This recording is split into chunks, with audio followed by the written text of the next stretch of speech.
Hi all, in this video I will brief you on Oracle Data Guard.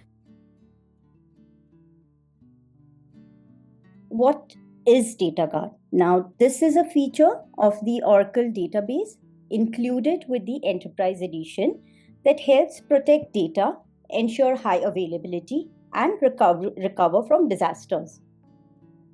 And as seen in this diagram here, we have a primary site where the primary database would be, and where the users connect.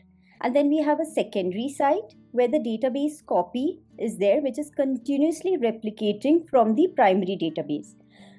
I think most of us, we all know that there are various kind of replication technologies. Okay, we do storage replication, we have Golden Gate. Obviously, even the backup and restore is also a replication technology. So this is again one of the type. And in this case, the database is continuously streaming. But what it streams, it's streaming only the redo changes from the primary to the standby. Okay, so it has something called as redo transport services, which can be sync and async, and to a great extent this sync and async, okay, the transport mode also decides on the protection mode of the data guard.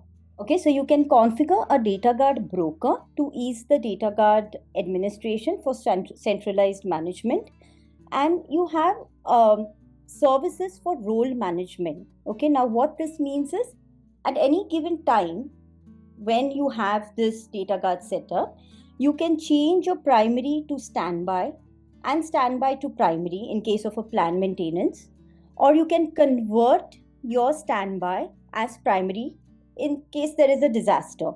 Okay, or disaster could be anything. It could be a natural disaster, it could be like flooding, or there is some fire, or there's some network issue, or so on. Okay, or probably the entire site or region is down at the primary site. So this is basically an active passive configuration where the primary is read-write and the standby is in a mounted mode, continuously applying these redo changes.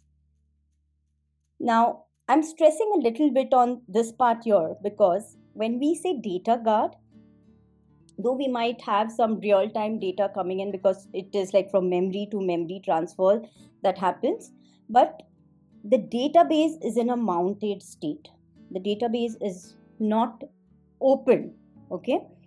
But you can open it in read-only mode. But when you open a data guard in a read-only mode, you will not be able to apply the changes that are coming from the primary site. You can read the data for reporting, but since you're not going to apply the changes, there will be a lag.